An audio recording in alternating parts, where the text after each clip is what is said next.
Welcome back to From Pain to Gain. I'm Ivan, and these are my besties and my wifey. You guys want to quickly mention your names?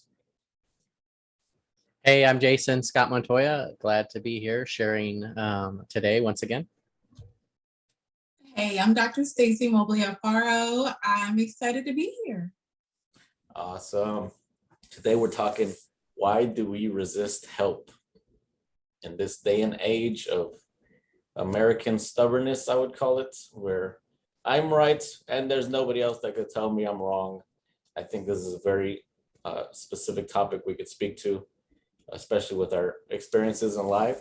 So let me go ahead and just jump into the acronym of complacency, atrophy, guilt, and escape, the cage concept that I'll be eventually releasing a book on.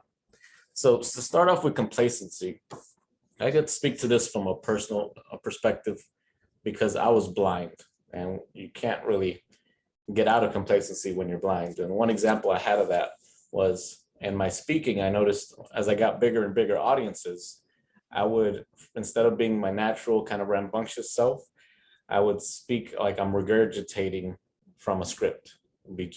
I got to try to get word for word from my speech writing I did. And I got enough feedback over time, luckily in Toastmasters, to say, hey, Ivan, you're not a robot. Just take that back out of you. You're not. When we see you in your best self, that's not you. And so I've had many experiences like that. And that's like complacent. And at some point I was not wanting to get that feedback anymore, not wanting to resist that feedback. I said, I'm going to fix this. I'm going to resolve this however I can. And I ended up being a lot of therapy that actually helped a lot with that, because it ended up being some deep rooted stuff that made me do that, to become a robot. Another form that therapists came out to say was a dragon form Ivan, which had many layers of skin, just kind of protecting me from being hurt. So and that protection did help you in prior seasons of life, right? Oh yeah, and which is why you developed tap into that in some good ways too. But when you think about complacency, what do y'all think? I feel that there's level of awarenesses that we all have in life, or we wouldn't be human. Like, we learn different things at different stages of our lives, and we have a choice at each point in time in our lives to learn those choices. And that was your choice point right there. You could have decided to stay in a level of what we would call ignorance, but there is a type of ignorance that isn't necessarily a bad ignorance. It's just there, meaning you don't know something yet. But once there's a level of awareness, or it's visible for you, it's up to you to decide whether you want to take that or not. And that's what happens with a lot of individuals in life. And we kind of decide where we want to go from there. So I don't see anything wrong with what happened to you and where you were in life, because like what Jason said, it helped you get to a certain point in your life. But then there was a point where it didn't serve you anymore. So when it's no longer serving you, that's where it becomes that level of choice ignorance, I like to call it. Mm. Yeah, I think the thing I would think, a couple of thoughts come to mind, but to kind of frame it, what I would say is to contrast complacency. A word that comes to mind is like the opposite of that would be vigilance. So if I'm being vigilant, then I'm not being complacent. And the reason I say that is because when I think about complacency, I think a lot of times we sort of slowly slide it. Well, when we are complacent, we slowly slide into worse and worse conditions that eventually lead to a certain negative outcome. But that negative outcome it doesn't happen out of the blue. It's a slow and steady process. And so our complacency, we might even notice that slide is happening, that I'm not acting, or I'm not saying something, or I'm continuing something that I maybe shouldn't do, but it's not too bad. And so so that continues to progress. So in the nature of like, okay, what does that have to do with asking for help or not asking for help? I think that, I can do something on my own. And then I think, oh, well, I did that thing, and it probably would have been better if I had help, but I was able to do it by myself. So the next time I do it by myself, and then maybe I do it 4 or 5 times, and then I end up like physically hurting myself because I try and do something myself instead of asking for help. So that would be kind of like a simple, but that could also play out in terms of like someone's emotional injuries as well as physical. So does that make sense? Yeah, it also makes me think of how great my wife is too, Stacy. You've shown me so many things, being open to other people's advice, uh, things that I was just blind to also, just living in life. And there's even times where you're like, how did previous people not tell you this? Well, and I would add to that. I think it's really important because I think we are dependent human beings. We are dependent animals, and that dependency is not just like what we need, like physically, but also what we need from a discussion standpoint. Like we don't see all things; we have blind spots, and so we need someone to share their point of view so that we can identify those blind spots. So there may be things I don't see that I may never see without the help of somebody else to say, hey, that thing on your back that you'll never see, it's there and you need to look at it because it's cancer and it's growing or whatever it might be. So that dependency, particularly in America, it's almost like an anti-cultural thing to say that I'm a dependent versus we want to be independent, right? And I'll add two other points to what you just said, Jason. There's a level of codependency and interdependency that happens in dynamics and relationships, whether it's between a partner, a romantic partner, friends, or a familial relationship. And so it depends on what type of relationship or dynamic formed within that relationship and how comfortable that person will be in speaking or saying some of those things to that other person. And it also comes back to how much that person trusts themselves as well. Because if you are more in a codependent situation, you're nervous about what that person's going to think about you or how that's going to make them feel instead of maybe how can this be of support to that person. And then if it served its purpose and they no longer want you in their lives, at least you know you've said something that could have been supportive. And I'll end with this point so we can continue the conversation, but even the idea of support is subjective, right? What's supportive and what's not supportive feedback. So there's so many dynamics in this. Yeah. Well, and I guess the other thing that comes to mind is like based on that, like you said, the codependency.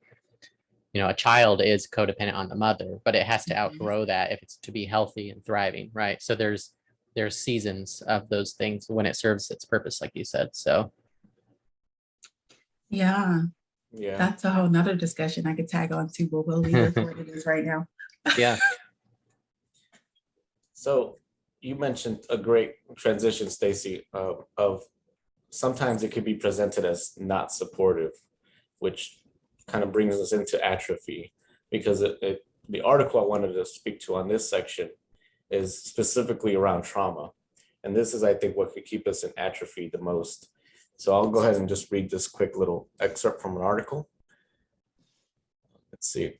The truth is that trauma is not just in your head. It leaves a real physical imprint on your body, jarring your memory storage processes and changing your brain. Untreated past trauma can have a big impact on your future health. The emotional and physical reactions it triggers can make you more prone to serious health conditions, including heart attack, stroke, obesity, diabetes, and cancer, according to Harvard Medical School research. Additionally, the risk of developing mental and physical health problems increases with the number of traumatic events you've experienced. For example, your risk for problems is much higher if you've had 3 or more negative experiences called adverse childhood experiences, or ACEs, says Harvard research scientist Andrea Roberts. From outward experiences, a trauma survivor may look whole and healthy, but trauma can fester like an invisible wound, weakening the body's defenses until it manifests in the form of an illness. And Dr. Stacy, you got to definitely start on this one.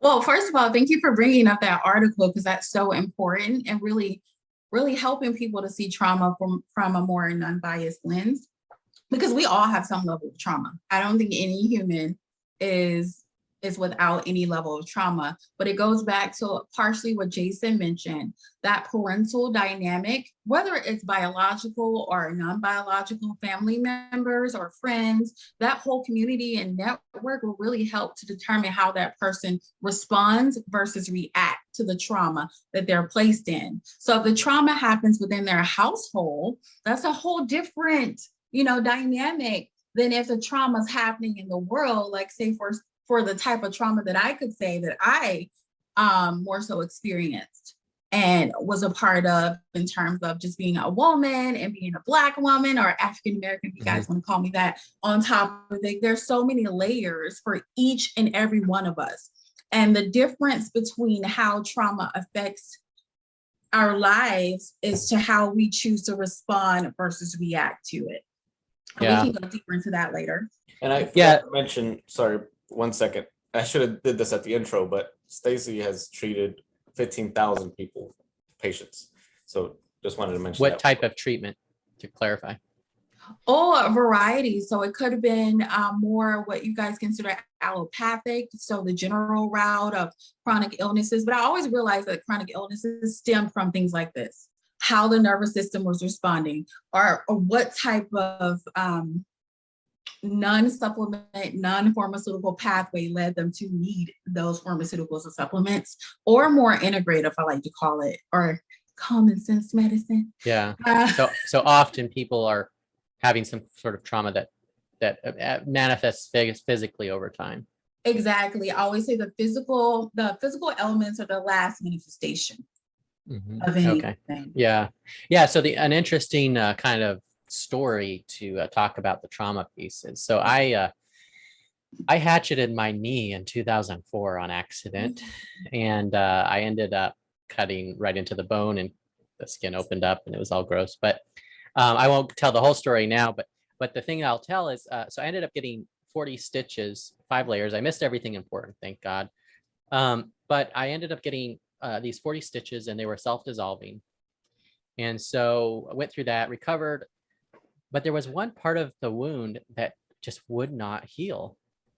And about 10 years after the incident, I noticed something like where the part wasn't healing. I noticed something like just below the top of the skin.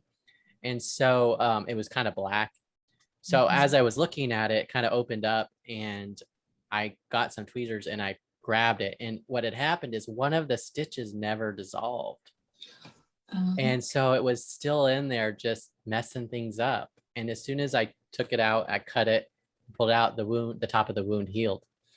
And so I think that's a really good overlay to that idea of like trauma. If you don't deal with it, it's going to fester and it will never let you heal. It'll almost be like a torture. And it could last 10 years as it did in my case. So. Or a lifetime. I love how you tied that in so that they can have a visual picture of what that could look like over time.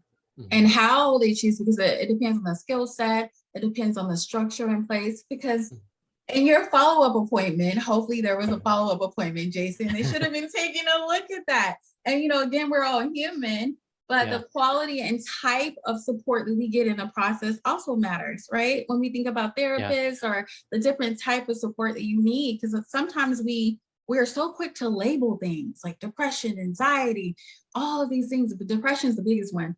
When really there could be a biochemical aspect to it, which sometimes they say it is. It could be more so something that is a normal emotion that person needs to move through. And we're not taught how to move through emotions anymore.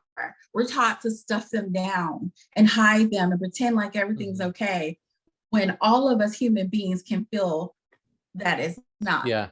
Well, and I think the other thing I would add to that is our feelings, how we feel.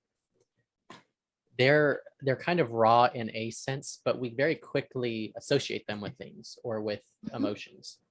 And I think sometimes we have to disconnect those and let the feeling be the feeling and the emotion be the emotion. And then sometimes and then intentionally sort of orchestrate those. And I'll give you an example, like something I read or watched recently. The feeling that we have when we're excited is actually very similar to the feeling we have when we're anxious. It's all about how we frame it. So you're excited to get on the roller coaster. but you're anxious about whether someone's going to fire you from your job or something, so, but that feeling is the same. And so it's an interesting dynamic, but I think the more we can kind of get in tune with our feelings, what those are, and also recognize that we have attached them to different things that maybe for seasons that helped us, but in other seasons, attaching those feelings to certain emotions or actions that we would respond may actually be more harmful than helpful. I love that you separated those two because it is so true. Because sometimes I'll add that sometimes you need to ask whose feeling is this? Mhm. Because sometimes it's not even a feeling that's really truly attached to you yourself. Like, for example, I doing my clinical rounds, we had to go into the center, the medical center all the time. Like we basically lived there. I might as well have slept there. Because it's like you go there, you go home, you go right back there. And I was extremely happy and excited one day. And I walked into the building and immediately got angry. Mm.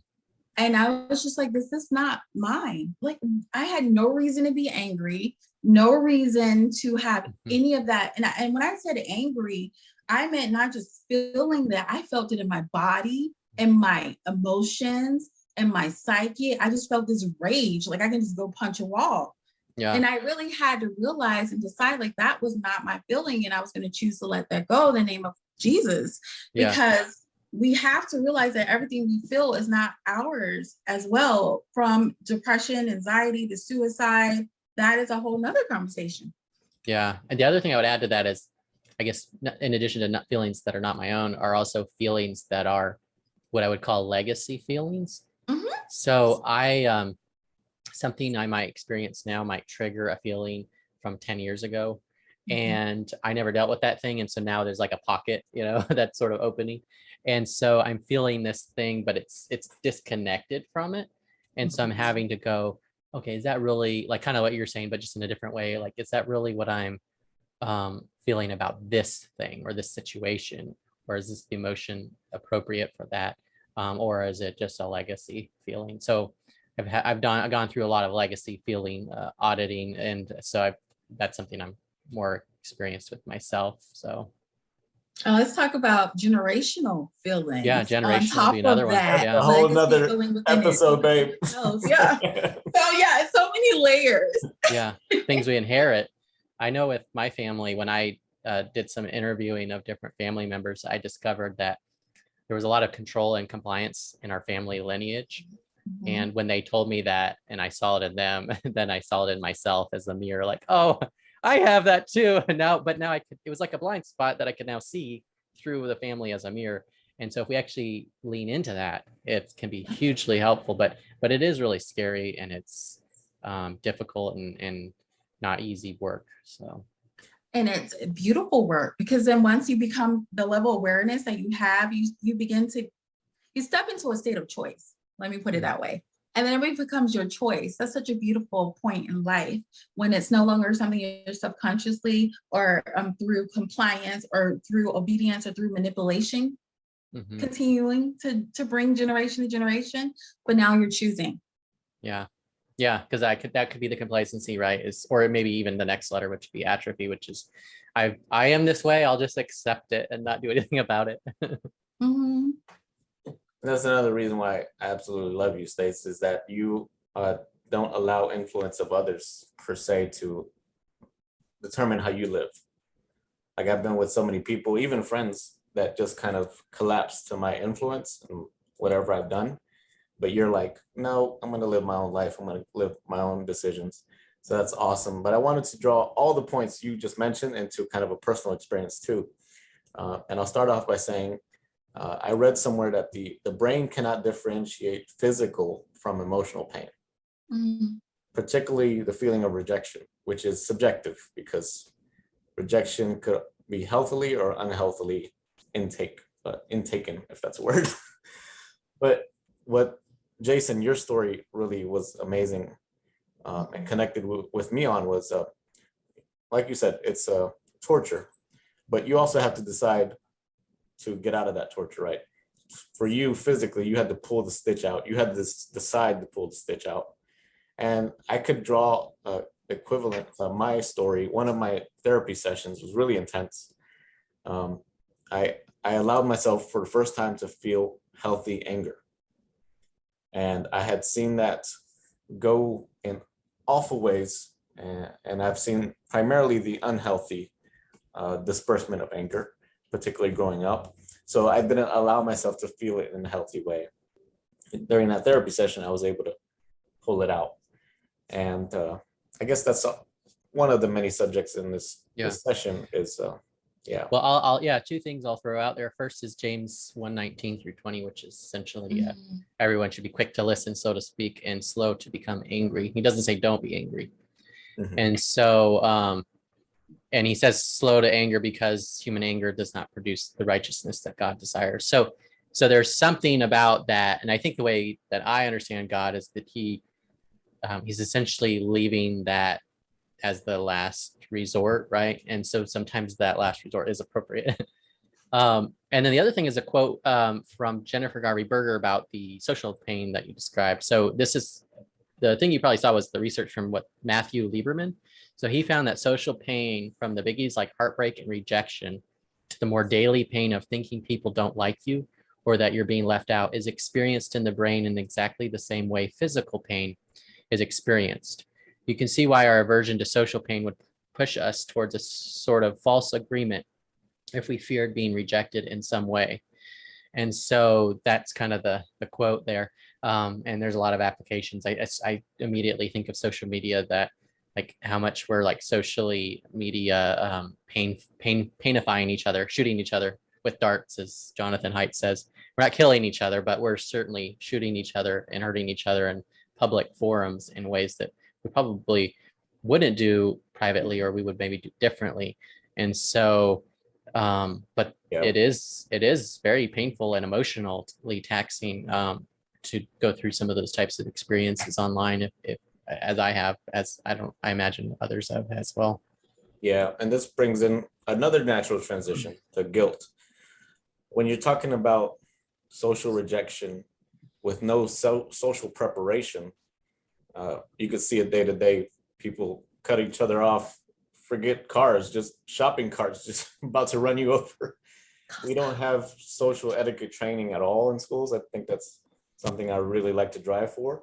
But when you're in the world, let's say in the context of a man, me growing up, I wanted to learn how to get into a relationship.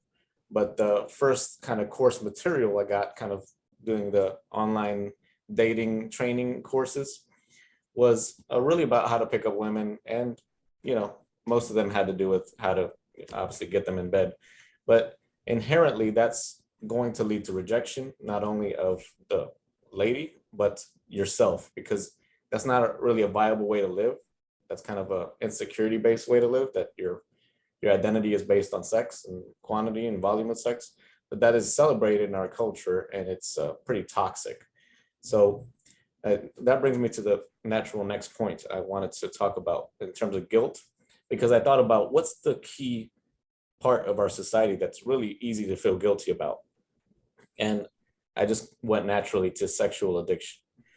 And I know this is a big, broad stroke from the other topics, but think about it. Sexual addiction, as opposed to like drug or alcohol addiction. You could be an alcoholic in recovery, a drug addict in recovery, and people will applaud you, celebrate you, and just say you're a great person.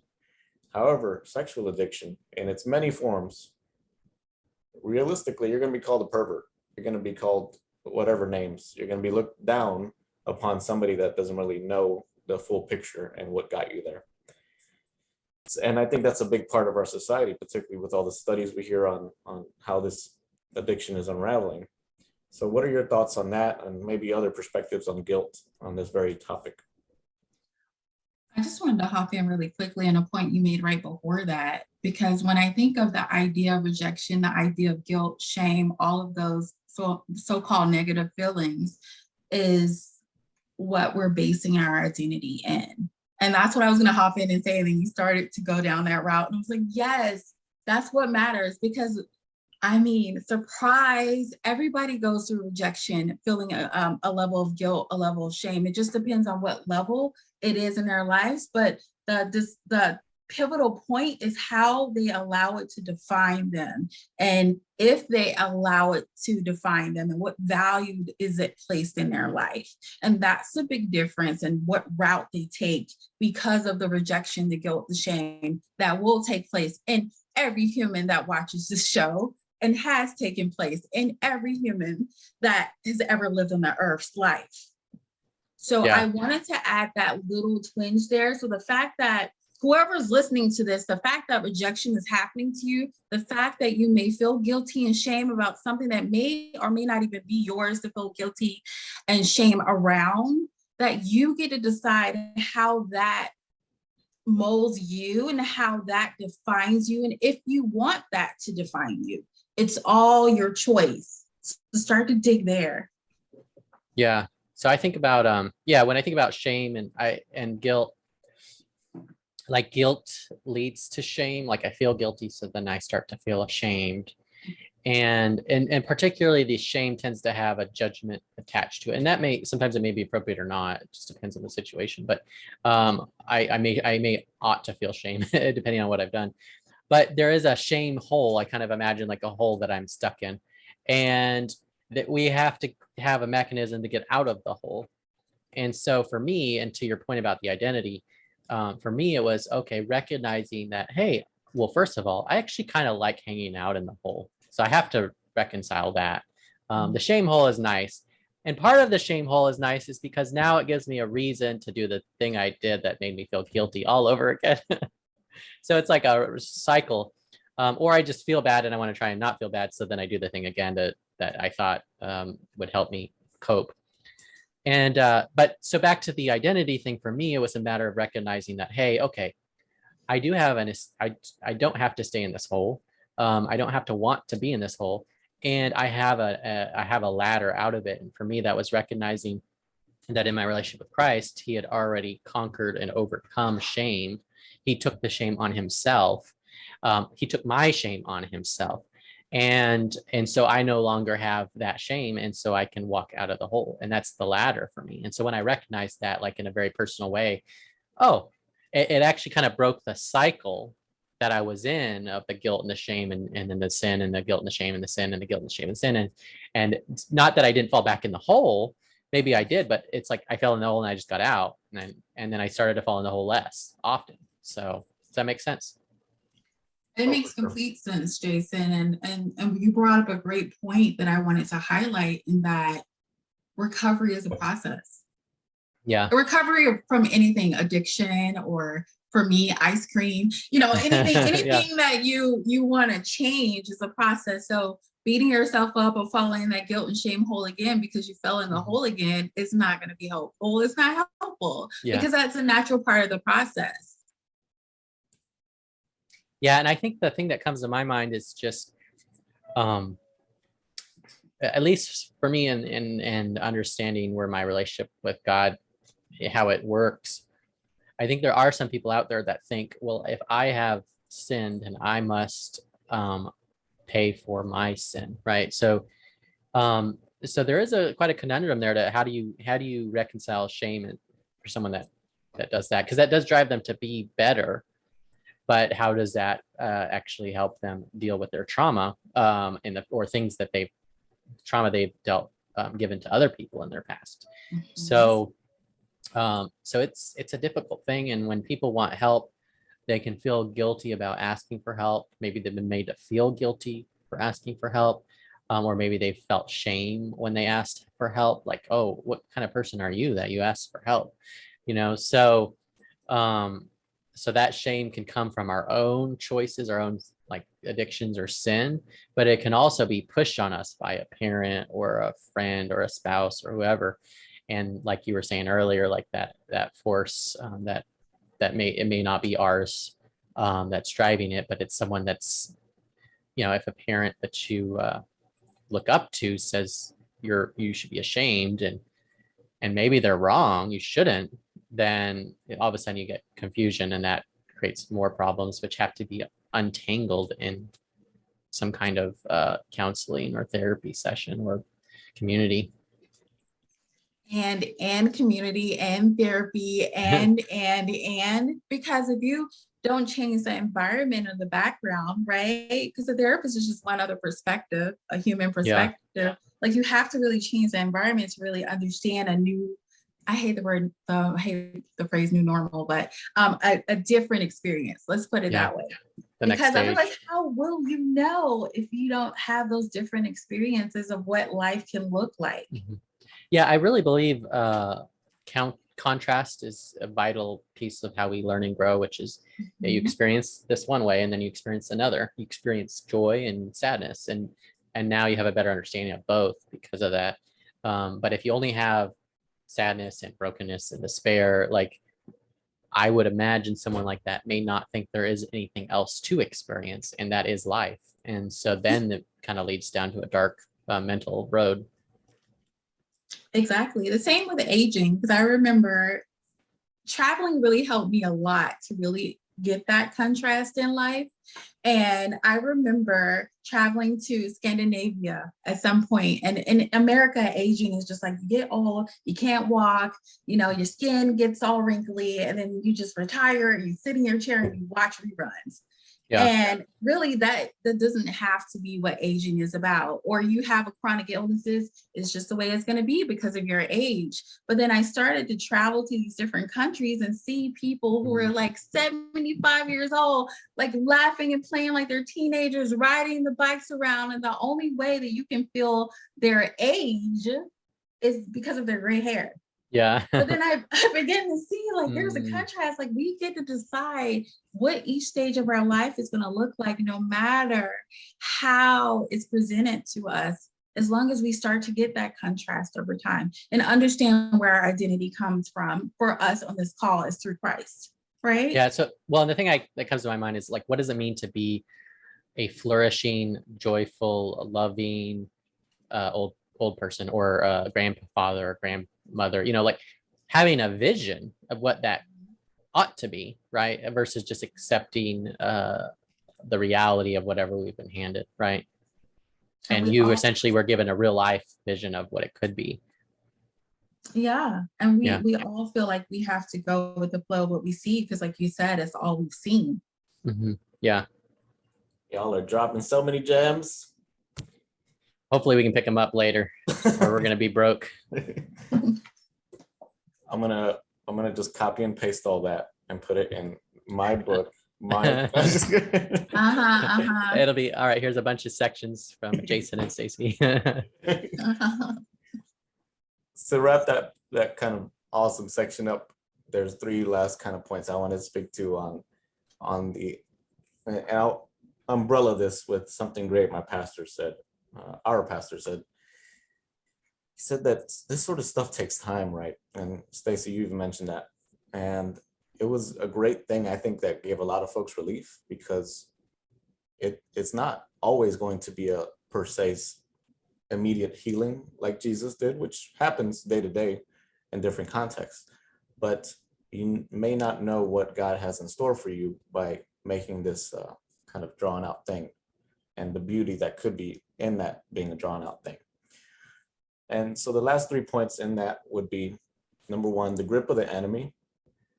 If we're just constantly living in shame, like y'all mentioned, that's like a chain, and we're just allowing that chain to just keep holding on to us forever.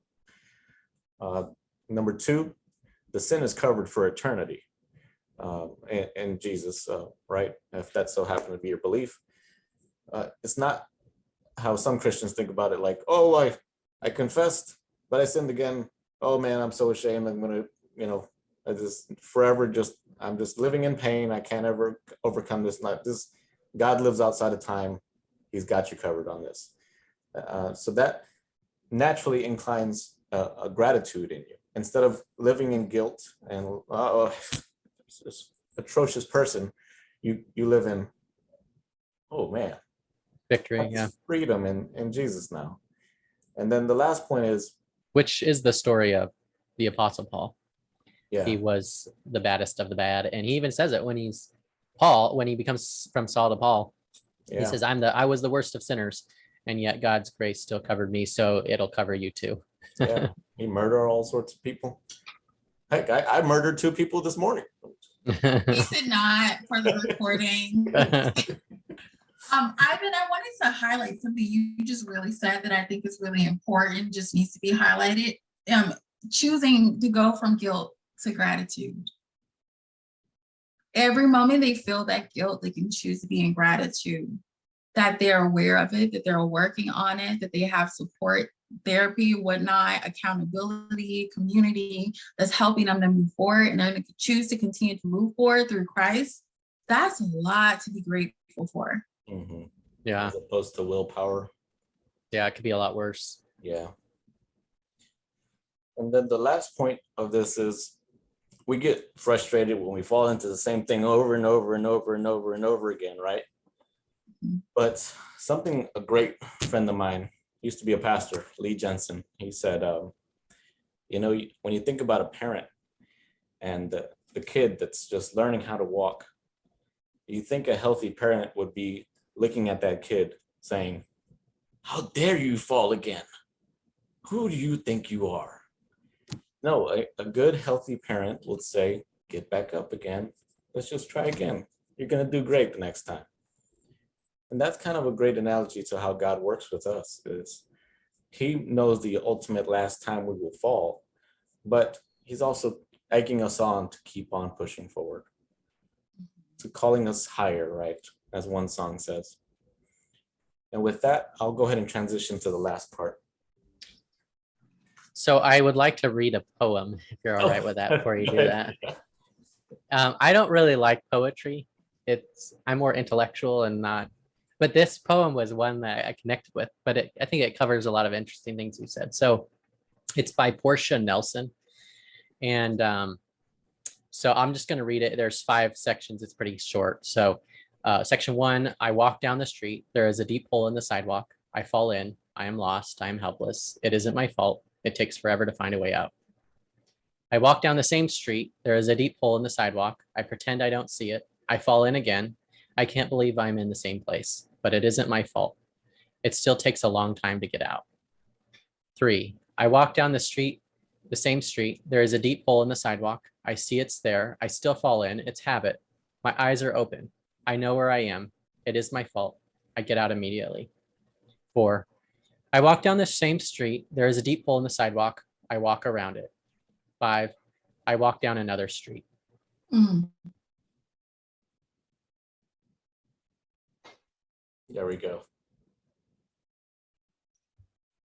And hopefully there's not a detour sign saying you can't go down this street. So that was just something that connected, like, hey, that's kind of the story that we are on. And yeah. For me, understanding to know what to expect is super helpful. Yeah. If someone can come ahead and say, hey, this is how the journey of recovery looks like, it'll be long and difficult, and you're going to fail a lot, but there will be a point where it's dramatically different. Mm-hmm. Yeah. I love the first part of the poem too, where it's funny, she expected that she would know everything about how to get out the hole in the beginning. And in reality, that's not true for us. For most of us, we wouldn't be in the situations we're in. So opening up to support and shifting that ego, because it's okay to have ego. I think we need it, is to shift it to, I have confidence that I will get to the part 5 or 4 of the poem. Not so much that I should know how to get out of this hole that I didn't even know was here. Yeah. And it's a difference between blaming, like it's not my fault, versus taking responsibility, regardless of whether it is your fault or not. Mm-hmm. Yeah. That's so beautiful. There's so much there. So anyway, you can continue to the next section. I would love to before I derail you once again. There were so many things just popped up there, but yeah, I gotta continue this thing. The escape portion. So to kind of bring it back to the beginning, the only thing that made me personally want to fix the speaking, the way I spoke, especially to strangers and bigger amounts of strangers, was the pain of not being effective. And I knew I have my mission to fix the affordable housing crisis at scale. That involves public speaking at scale, being effective as a public speaker, and just learning how to communicate in general. It's been a great attribute, especially for my marriage. Yeah, that's cool. So I guess to escape, I would encourage you to align it with whatever you want to do with your life. It may not be a real estate investor. You may have a passion for being a piano teacher, but figure out a way to align whatever you're trying to overcome, or your resistance to therapy, to help, to whatever, to stubbornness. Try to align it with, is this truly who I am as a person? And will it allow me to be the blossoming flower of a person that I know I am? What do y'all think about this? Your suggestions on the way to escape this thought process of why do we resist help?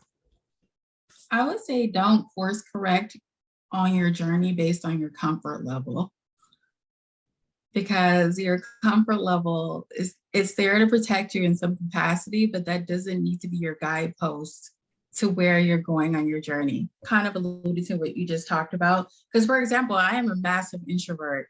I cannot see people for days and be completely fine. Like, I hate that a pandemic happened, but when it happened, I was like, oh, relief. But then after a while, I got bored, you know. But you know, Ivan was around, and Ivan's completely opposite. Like, he loves people. He's an extrovert. And so even finding that balance within my relationship, not to mention just in life and what my career goals are, I really had to course correct, not based on what felt comfortable for me as an introvert. And I had to really start to acquire skills of really going out, being visible, to not feel drained at the same time, and understand that it's really not about me. And just because it's not about me doesn't mean I don't pay attention to how I feel and what I need to do to rejuvenate myself, but really understanding the bigger purpose and why we're here on earth and what our real job is here to do. Yeah, I like that. And there's a sense of destiny, like, of our life, or another way to think of it is like, what does it look like for our society to flourish, and what does it look like for me as a human to flourish inside that? And I can pursue my self-interest, which gets me what I want, but at the cost of someone else or a society. Or I can pursue what's good for me and what's good for society at the same time. And that's where we find that's where we move into a purpose-driven life that is good and contributes to the goods of our lives, our families' lives, our community, our society, and so on and so forth. And if at any point in the journey we recognize that something we're doing, whether knowingly or unknowingly, is exploiting an individual or a group, then we need to take that seriously and rectify it so that those people can then be brought into the larger flourishing society. Does that make sense? Makes complete sense. And I love how you do the ands, because we always feel like we have to do the ors. Yeah. And I'm a big proponent for the ands. Like, we don't have to sacrifice this and be the hustle mentality, run yourself into the ground to have what you want. Sometimes it has to happen so we can learn our lesson. Yeah. But the point is not to stay there. Like, you can have an and. Yeah, that's a good point. We need to grow out of that. Otherwise, we start to destroy ourselves and others. And you know, that's the hard tension in a large society like ours with 360 million people or whatever. It's a difficult challenge to overcome. Yeah, so none of us are special snowflakes, not that I know of. I haven't met any. So we all go through a version of that, being disobedient to what our call is in life and what it looks like to maneuver and work through that to get to a point where we're like, okay, I give up. I'm going to do it for me. Jesus, God, I'm going to do what you originally asked me to do. Yeah, my way's not working. Maybe I should try yours. Yeah, like nobody's immune from that. Hardly anybody. I haven't met anyone. Yeah, I've been down that road. Reality always strikes back. Yeah. You know,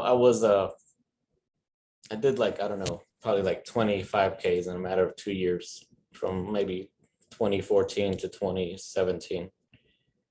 And to wrap it up, I did a marathon. And at the mile 17, my foot, I came to find out, was fractured, ligament fracture. Ouch. And although my entire body essentially felt like it was pummeled to a pulp by some WWE wrestler, like The Rock or something. Later in the day, I realized this is awesome. I finally hit a wall. Now I could move on to whatever else I want to do with my life. And, you know, I did okay on the other 5Ks. I did okay. Everything else, it was okay. Like, I didn't want to win first place or anything. It was just a thing. But that kind of wall was exciting, right? Just as opposed to doing the same thing over and over, being okay at the end of the day. Like, I got my body so entrenched in this thing, even though I didn't finish it, my body's on another level. Probably than, I don't know, 80% of the population doesn't want to do marathons. Yeah. I'm part of that 80%. But, Well, it's pain to gain, right? Yeah. Well, I think the thing is, it's a matter of like finding our place in the larger story that's unfolding, and you know, I think in our society, as chaotic and unclear and confusing as it can be, it can be hard to figure out, you know, where that place is, what's my place in that larger story. And so it's about not resisting that, not only help from others, but help from yourself of telling you, yeah, to move on. yeah, that's a good point. Because I think if we ask other people, there's insight in there that we get that we may be missing in our in figuring that answer out. yeah, and on that note, I will say that there's a difference between insight, feedback, and just somebody's opinion too. And so you have to learn for yourself how to filter those, or you're going to be like running around like a chameleon, changing every week because of what somebody is saying. And so that goes back to understanding your identity, anchoring in and understanding your identity will grow and mold. I call it, most people say new year, new you. I just say you're chipping away at all the mask and all the gook that's been layered over time, getting back to whoever the original you is. Yeah, and a better version of that, right? Yeah. Or a less naive version. Yeah, every time. And so I wanted to mention a part about the marathon that Ivan mentioned that I think is a really great segue into this. It's just really understand that there's also a season of preparation at times, and preparing to make a change, and whatever that looks like, however you're led to do that, is also a very active thing. So a lot of times we feel like we're not doing something. Doing something means moving and doing something all of the time, and that's not always the case. Sometimes there is a season of reflection and a space to really look within, and that is the most active thing that you could do, I would say, versus running around like a chicken with your head cut off, like trying to do all these different things that make you look a certain way. Like, this is what a millionaire does, or this is what a successful business owner does. This is what a good daughter looks like. This is what a good husband looks like. That will take you down a route that will lead you to a level of conformity that's not really yours. Yeah, I think when we get advice from people, it's best to understand what our finish line is and what their finish line is. Because if they are like, hey, let's go to Florida, and then you're going to California, and they give you advice on how to go to Florida, it's like the opposite direction, you know? And so yeah, that's the thing that comes to my mind, is just make sure you have aligned vision with the people that you're talking with and taking their advice. Because and some people may have a shared, like, hey, we're going to the West Coast, right? So that feedback is helpful. But as you get closer to California, if they're actually like saying to go to Washington, then there will be a divergence. And so I think understanding those dynamics is super helpful when we're taking and asking for advice. Yeah, so this is where, since you've read a Bible verse, Jason, so I'll go ahead and mention this. This is where I feel like it's so important to really start to build your relationship with Jesus and also the Holy Spirit, because that's where your discernment will start to come from. That's when you start to pray and have that personal relationship versus just that collective congregational type relationship with God. And the more refined that gets, and there's no perfect way to do that again, the more you're able to discern and understand without always need to say something to the person other than thank you. Thank you for your feedback. but Yeah. you'll be able to discern and understand, where you want to move in the midst of whatever identity and ideal has already been laid out foundationally overall. Yeah. And with that, I will add one other note to your point, which is as a helper, as someone who helps someone else, from that point of view, how we respond to this person that offers to help us is super important. And I would encourage, and if it's appropriate to decline the help, then to do that respectfully and gratefully. But if someone does offer to help and you do accept that help, to do it enthusiastically, like, wow, thank you, I would really love your help, versus either resisting it or being apathetic about it. As a helper, I get energized when someone is excited to receive my help. That makes sense. It makes complete sense. Yeah. It makes complete sense. So. Yeah, that's probably why I was able to get so many cool mentors, because I guess to some degree I was excited about learning from them, even if they weren't even in my industry or no alignment. Eventually there was something that they taught me. Yeah, that's a good point. I hadn't thought about it in that way, but yeah, that would be encouraging, energizing. You know what's go ahead. Okay, I was gonna say the part that grieves me in terms of receiving or giving feedback is that it's not always going to be the people you want it to be or expect it to be. And I've noticed that in my own life, and even you could tie it into the Bible. I think I even recently heard a podcast about this. Jesus gave his inheritance, his knowledge to very certain people. And I think even John was kind of, I guess, the beloved, so to some degree a priority there. So it wasn't actually even his own brother, right? Or brothers. So there has to be enthusiasm, like you're talking about, Jason, to receive on the person receiving it. In that case, it was Jesus and John. Yeah. In terms of prioritization level. But there's also some grief that's healthy to receive, like, hey, it may not be who you want it to be that you're giving knowledge to or giving help to or receiving help from to. Mm-hmm. Go ahead, Stacy. Yeah. Oh, I forgot. It's okay. That's okay. That was great. Oh, and I do have a new point about what you just said. And it's just that the difference between, I can't think of the exact words, so I'll just say it. And if it sounds like mumbo jumbo, you guys let me know. But like really understanding roles, the role that a person plays in your life, and not trying to force a role on that person in your life. It's a big difference too. Like what do you mean by that? Like, I know there's so many ways I can go with that, Jason. So let's see. One example could be, I don't want to bring up the heated husband-wife dynamic, so I'm trying to think of another one. Oh, maybe here's an example. Like once a parent leaves home, like the dynamic between the parent and the child probably shifts to more of like almost like friends, or maybe like mentor and mentee. I don't know.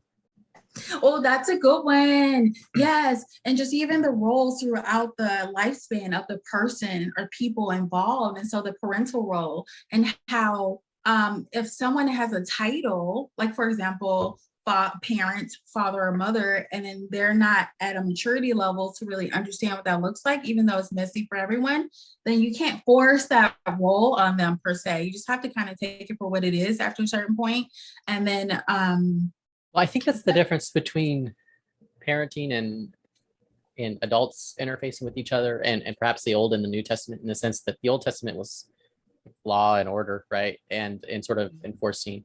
But Jesus was like, there's also a limit to what that can do. And so I've got to come and show another way and provide another pathway. And when we're dealing with other adults, the Jesus way is often the way that's necessary, because law and order is probably going to just drive people away in a lot of cases. I mean, we need it as a society, but in terms of actually changing hearts. Yeah, like that's a God job. Yeah. And so like that's not our job. We can't change hearts. So we can pray for them. We can keep how we respond to them and react to them in a certain dynamic, but it's not our role, because if we try to take on that role, that's going to exhaust us. Yeah. Um, Playing so- God is not easy. No, and a lot of Christians, I feel, fall, and we're not even talking about that in the show, will fall into that dynamic and not understanding like the difference between playing God and then being in his image. Yeah. And that's kind of what God says to Job at the end is, hey, if I hand you the kings to the universe, how well do you think you would handle that? So we don't know what we don't know. All right. Well, Ivan, you want to wrap us up? Let's do it. I just gave up on taking notes at some point. There was like 20 gems per section. So you guys just got to go through it, the listener, the watcher, and take the gold that was immensely sitting in this video. But before we wrap up, could you just give us a little gander at Grogu over there? Could you just come on set? Could you just hold them to the screen, please? So Your precious baby boy. this is our 6th child, baby Grogu. He's new to the family, but he's got special abilities, so I like to keep him around. How do your actual 5 children feel about that? They don't know. Oh, No, they do. Sometimes Zoe will take him in. And for carrying them those around who the house. did not know that was the name, you're not alone. I didn't either. Hi. This is from the Star Wars show, The Mandalorian, little baby Grogu. I never He's knew. actually older than me. He's just Oh. little. He ages slow. All right. And on that note, I just wanted to say thank you, Dr. Stacy Moby Alfaro. Thank you, Jason Montoya, the Hills and Valleys, as your last name is called. Yeah. And I hope y'all have a blessed day. This was an amazing episode. Thanks again. Thanks for having me on. Bye, guys. Adios.